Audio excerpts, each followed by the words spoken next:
Hello everyone, today we will talk about how to fix or how to solve the problem of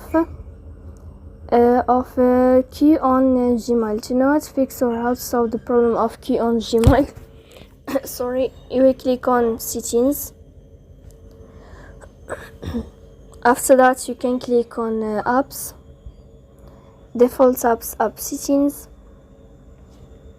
On above you can search about Gmail app and you can click. Then you can click on first stop and you can click OK. Here we'll enter to storage.